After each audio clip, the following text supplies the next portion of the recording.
যে জামাতের নেতারা জান্নাতের টিকিট বিক্রি করছে। অনেকেই বলে যে হুজুরেরা জান্নাতের টিকিট বিক্রি করতেছে। এরকম লোক আছে না নাই? বিশেষ করে জামাত ইসলামের বিরুদ্ধে তারা অভিযোগ দিয়েছে যে জামাতের নেতারা জান্নাতের টিকিট বিক্রি করছে। আচ্ছা, আপনাদের এলাকায় কি জামাতের নেতারা জান্নাতের টিকিট বিক্রি করছে নাকি? ভালো করে বোঝেন, আমরা জান্নাতের টিকিট বিক্রি করি না। জান্নাত আমাদের বাপ দাদার নয়, জান্নাতের টিকিট বিক্রি করেছে আল্লাহ। আমরা শুধু পথ দেখে দিচ্ছি। কথা কর না কে? আল্লাহর কোরআন বলেন, ইন্নাল্লাহ হাস্তারা মিনাল মুমিনিনা আনফুসাহুম ওয়া আমওয়ালাহুম বিআন্না লাহুমুল জান্নাহ। আল্লাহ বলে, আমি জীবন এবং সম্পদের বিনিময়ে, আমি জান্নাতের বিনিময়ে, ব্যক্তির জীবন এবং সম্পদের বিনিময়ে আমি জান্নাত বিক্রি করে দিয়েছি। তার মানে বোঝা গেল আল্লাহ জান্নাত বিক্রি করে দিয়েছে আমাদের জীবন এবং সম্পদ নিয়ে। জান্নাতের টিকিট কে বিক্রি করছে? আরো জোরে বলেন। তার মানে আল্লাহ এবং রসুলের রাস্তা হলো জান্নাত পাওয়ার রাস্তা। আমরা জান্নাতের টিকিট বিক্রি করি না, বরং জান্নাতে যাওয়ার রাস্তা দেখানোর দায়িত্ব হলো আমাদের। কথা বলেন, কথা বলেন।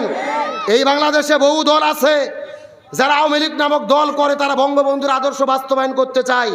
বিএনপির ভাইরা শহীদ প্রেসিডেন্ট জিয়াউর রহমানের আদর্শ বাস্তবায়ন করতে চায়। জাতীয় পার্টির ভাইয়েরা ইরশাদ চাচার আদর্শ বাস্তবায়ন করতে চায়। জামাত ইসলাম, ইসলামী দলগুলো কোনো বাপ দাদা চাচার আদর্শ বাস্তবায়ন করতে চায় না, তারা আল্লাহ এবং রসুলের আদর্শ বাস্তবায়ন করতে চায়। আর আল্লাহ এবং রসুলের আদর্শ বাস্তবায়নের আন্দোলন করা কি? নামাজ, রোজা, হজ, যাকাত যেমন ফরজ, আল্লাহর জমিন, আল্লাহর দিন কায়েমের আন্দোলন করাও তেমনি রূপে। কিন্তু আমাদের জন্য দুর্ভাগ্য, আমরা নামাজ, রোজা, হজ, যাকাতের ফরজ মানি, দিন কায়েমের আন্দোলনের ফরজ মানতে চাই না। অনেক হয়তো কষ্ট পেলেন যে হুজুর আপনি চলেই যাবেন, আবার ভোটের গল্প করলেন কেন? না, আমি আমার ব্যক্তিগত কোনো কথা বলিনি। আমার বাড়িতে যে কোরআন আছে, ওই কোরআনের সূরা নিসার 85 নম্বর আয়াতে ভোটের কথা আছে। আপনাদের নওগাঁর কোরআনে নাও থাকতে পারে। হ্যাঁ, আচ্ছা, আছে কিনা একটু বের করে কি বলবো?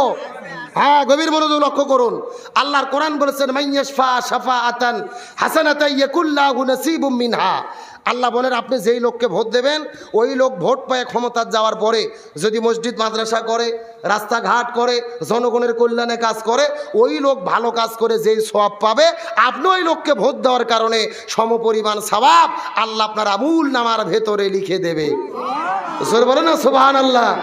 পক্ষান্তরে আল্লাহ তাআলা বলেন, আপনি যেই লোককে ভোট দেবেন, এই লোক ভোট পেয়ে ক্ষমতা যাওয়ার পরে যদি জনগণের চাল ডাল গম চুরি করে খায়, রাস্তার রড বালু সিমেন্ট চুরি করে খায়, ব্রিজের রড চুরি করে খায়, দেশের টাকা চুরি করে বিদেশের মধ্যে নিয়ে যায়, আলেমদের জেলেবন্দি করে, ইসলাম বিরোধী কাজ করে, ওই লোক এত অপকর্ম কুকর্ম করে যেই গুনাহ হবে, আপনি ওই লোককে ভোট দেওয়ার কারণে সমপরিমাণ গুনাহ আল্লাহ আপনার আমুল নামার ভেতরে বিকাশ করিয়া পাঠাইয়া দেবে। কথা কি বোঝা যায়? তার মানে বোঝা গেল, একটা ভোটের কারণে জান্নাত হতে পারে, আবার একটা ভোটের কারণে জাহান্নাম হতে। কিন্তু আমাদের বাংলাদেশে একটা কথা আছে, ভাই আমার ভোট আমি দেব, যাকে খুশি তাকে দেব। এটা সম্পূর্ণ কোরআন বিরোধী বক্তব্য। আমার ভোট আমি দেব, যাকে খুশি তাকে দেব না। আমার ভোট আমি দেব দেখে শুনে সৎ যোগ্য এমন ব্যক্তিকে দেব, যাকে ভোট দিলে দেশের কল্যাণ হবে, যাকে ভোট দিলে কোরআন পার্লামেন্টে যাবে। সুতরাং আল্লাহ তাআলা কোরআন এবং আলেমদের পক্ষে থাকার তৌফিক দিক, বলেন আমিন। রসুলের আদর্শকে আমরা পরিপূর্ণ জীবনে মানতে রাজি আছি। রসুলের আদর্শ মানতে যায় যদি ঘর বাড়ি ছাড়তে হয় রাজি আছি, জেলেবন্দি হতে হয় রাজি আছি, জীবন দিতে হয় রাজি আছি। তাহলে আজকের আলোচনা থেকে শপথ গ্রহণ করব, নবীর আদর্শ মেনে চলা ফরজ, নবীর আদর্শ গ্রহণ করব, ব্যক্তি পরিবার সমাজ রাষ্ট্রে প্রয়োজনে ঘর বাড়ি ছাড়ব, জেলেবন্দি হব, ফাঁসির দড়িতে ঝুলব, নবীর আদর্শ ছাড়ব না। কারা কারা যে একটা বার হাত আল্লাহকে তুলে দেখান। লিল্লাহি তাকবীর। আল্লাহ তাআলা নবীর আদর্শ মেনে আমাদের জীবন পরিচালনার তৌফিক দিক, বলেন আমিন। ব্যক্তি পরিবার সমাজ রাষ্ট্র রাজনীতি অর্থনীতি সমাজনীতি সংস্কৃতি সব জায়গায় নবীর আদর্শ আছে না নাই? যেই নবীর আদর্শ মসজিদে মানব, ওই নবীর আদর্শ রাষ্ট্রের ভেতরেও, যেই নবীর আদর্শ দিয়ে মসজিদ চলবে, ওই নবীর আদর্শ দিয়ে সমাজও চলবে। আল্লাহ তৌফিক দিক, বলেন আমিন। তাহলে মহিলাদের কয়টা আমূল? 4 আমূল। 4 আমূলের মধ্যে দামি কোনটা? 1 মিনিটে কি বলবো? আমার বন্ধুগণ, মুসলমান ভাইরা গভীর মনোযোগ লক্ষ্য করুন। আমার নবীজি ডাকতে বলে, ফাতেমা তুমি খুবই গুরুত্বপূর্ণ প্রশ্ন করেছো রে মা, মহিলাদের জন্য 4টা আমলই জরুরি। 4 আমলের মধ্যে সবচাইতে গুরুত্বপূর্ণ আমল কোনটা? ভালোভাবে বোঝার চেষ্টা করো। 1 নম্বর নামাজ। নামাজ হলো ওয়াক্ত মতো ফরজ। ফজরের সময় ফজর, জোহরের সময় জোহর, আসরের সময় আসর, মাগরিবের সময় মাগরিব, এশার সময় এশা। নামাজ হলো ওয়াক্ত মতো ফরজ। রমজান মাস যখন আসবে তখন রমজান মাসে রোজা রাখা ফরজ। রমজান মাস চলে গেলে রোজা রাখা ফরজ। নামাজ হলো ওয়াক্ত মতো ফরজ। রমজান মাস যখন চলে আসবে তখন রমজান মাসে রোজা রাখা ফরজ। স্বামী যখন কাছে থাকবে তখন স্বামীর খেদমত করা ফরজ। আর পর্দার কোনো বয়স নাই, পর্দার কোনো মুহূর্ত নাই, পর্দার কোনো ওয়াক্ত নাই। একটা মহিলা যুবতী হওয়ার পর থেকে প্রতিটি জায়গায়, প্রতিটি ক্ষণে, এমনকি মৃত্যু পর্যন্ত ওই মহিলার জন্য পর্দা মেনে চলা ফরজ। ফাতেমা ডাক দে বলে, বাবা আমি বুঝতে পেরেছি মহিলাদের জন্য 4টা আমলই জরুরি, কিন্তু 4টা আমলের ভেতরে সবচাইতে দামি আমলের নাম হলো পর্দা। জোরে বলেন আমল কি? আরো জোরে। এ বাবা এ কিসের কথা আসছে? একেবারে যুবতী হওয়ার পর থেকে কবর পর্যন্ত, কোন পর্যন্ত? এখন আপনাদের প্রশ্ন করি, আপনার ছেলে মানুষ মরে গেলে কবরে দেওয়ার আগে কয়টা কাপড়ের কাপড় পরায়?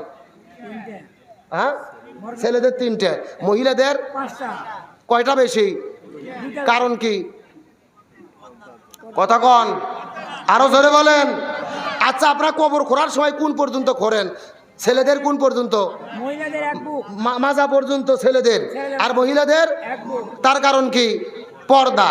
তাহলে কবর খোঁড়ার ভেতরে পর্দা আছে না নাই? কাপড়ের মধ্যে পর্দা আছে না নাই? আল্লাহ মহিলাদের কবরে দিল 5 পিস, আর আমার মা বোনের আগে পড়তো 3 পিস, তারপরে 2 পিস, আর এখন 1 পিস পরে ঘোরে। এ কথা কন না গা? আর ছেলেগুলো একটু ফসলা ফুসলি করলে হয় দোষ। তাহলে চিৎকার করে বলেন মহিলাদের সবচাইতে দামি আমলের নাম কি? আমার বন্ধুগণ, মুসলমান ভাইরা গভীর মনোযোগ লক্ষ্য করুন। মহিলাদের জন্য মেসেজ দেওয়ার পরে শেষ করে দেব। 1 মিনিটের মধ্যে একটা বাস্তব সত্য ঘটনা শিক্ষণীয়র জন্য বলতে চাই। ওই পাকিস্তান দেশের করাচি শহরের ঘটনা, আজ থেকে প্রায় অনেক বছর আগের ঘটনা। আল্লামা তারিক জামিল রহমতুল্লাহ আলাইহি তার কিতাবের মধ্যে ঘটনাটা বর্ণনা করে বলেন, আমার দেখা কবরের আযাব নামক বইয়ের মধ্যে ঘটনাটা বর্ণনা করেছেন। ওই পাকিস্তান দেশের করাচি শহরের ভেতরে একটা সুন্দরী মেয়ে ছিল, ওই দুনিয়ার মধ্য থেকে বিদায় নিয়ে চলে গেল। ওই মেয়েটা বিদায় নেওয়ার পরে মানুষেরা কবর করার জন্য ওই কবরের কাছে যখন চলে গেছে, কবর করতে করতে লক্ষ্য করে দেখে ওই কবরের ভেতরে 1 নয় 2 নয় 99টা বিষাক্ত সাপ এসে হাজির হয়ে গেছে।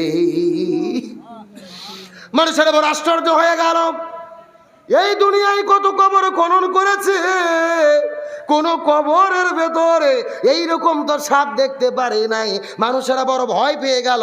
প্রথম কবর বাদ দিয়ে 2 নম্বর কবরটা খনন করা শুরু করে দিলে।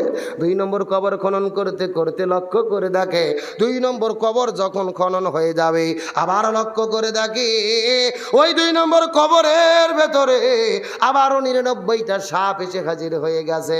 2 নম্বর কবর বাদ দিয়ে 3 নম্বর কবর করা শুরু করলেন। 3 নম্বর কবরের মধ্যে যার পরে লক্ষ্য করে দেখে রে ওই 3 নম্বর কবরের মধ্যেও 99টা সাপ এসে হাজির হয়ে গেছে। পেপার পত্রিকার খবর চতুর্দিকে ছড়িয়ে বললেন। লক্ষ লক্ষ মানুষগুলো করাচি শহরের দিকে দৌড়ানো শুরু করলেন। কি এমন ঘটনা ঘটে গেল? এতগুলো সাপ কেন আসলো? টেলিভিশনে খবর প্রচার হয়ে গেল। পাকিস্তান দেশের ভেতরে যতগুলো বড় বড় মুফতি মুহাদ্দিস ফকি ছিল, এদেরকে ধরে আনা গেল ফতুয়াটা নেওয়ার জন্য। আপনারা ফতুয়া দেন তো দেখি। একে একে 3টা কবর খনন করেছি, 3 কবরের মধ্যে 99টা করে সাপ চলে এসেছে। এখন আমরা কি করব আপনাদের কাছে জানতে চাই। সমস্ত মুফতি মিলে ফতুয়া দিয়ে দিল, এ পৃথিবীর মানুষের, আরে তোমরা ভালোভাবে জেনে নাও, এই মেয়েটির জন্য একে একে 3টা কবর খনন করেছো। 3টা কবরের মধ্যেই 99টা করে সাপ চলে এসেছে। তার মানে বোঝা গেল 3টা কবর কেন, 3000 কবর কেন, 3 লক্ষ কবর কেন? তোমরা যদি 3 কোটি কবরও খনন করো কোনো লাভ হবে না। তার কারণ হলো ওই মেয়েটি দুনিয়ার মধ্যে যেই পাপ করেছে, ওই পাপের কর্মফল তাকে কবরে ভোগ করতে হবে। বরং তোমরা মেয়েটিকে ওই 3টা কবরের মধ্যে প্রথম যে কবর খনন করেছিলে ওই কবরের মধ্যে 99টা সাপের মধ্যেই তোমরা দাফন করে দাও। ওই মেয়েটি দুনিয়ার মধ্যে ও আচ্ছা শেষ হলো, তবে এই পাশে গল্প শেষ হলো না। আমার বন্ধুগণ, মুসলমান ভাইরা, গভীর মনোযোগ। ওই মেয়েটি কি এমন পাপ করেছে যেই পাপের কারণে 3টা কবরের মধ্যে সাপ আসলো? এই বিষয়টা জানার দরকার আছে না নাই? আপনাদের দরকার না থাকলেও মহিলাদের দরকার। কিন্তু আমি আপনাদের আলোচনাটা ফিনিশিং দিতে চাই। যে আয়াতকে সামনে রেখে আলোচনা শুরু করেছিলাম, কুল ইন কুনতুম তুহিব্বুনাল্লাহা ফাত্তাবিউনি, তোমরা যদি আল্লাহর ভালোবাসা পেতে চাও নবীকে অনুসরণ করো। তার কারণ নবীকে অনুসরণ করা কি? আরো জোরে বলেন। আর আমার আল্লাহ বলেন, যেই ব্যক্তিগুলো নবীকে অনুসরণ করবে আমি আল্লাহ তাআলা তাদের 2টা পুরস্কার দেব। চিৎকার করে বলেন কয়টা? 1 নম্বর বলেন ইউহিব্বুকুমুল্লাহ, আমি আল্লাহ তাদেরকে ভালোবাসবো।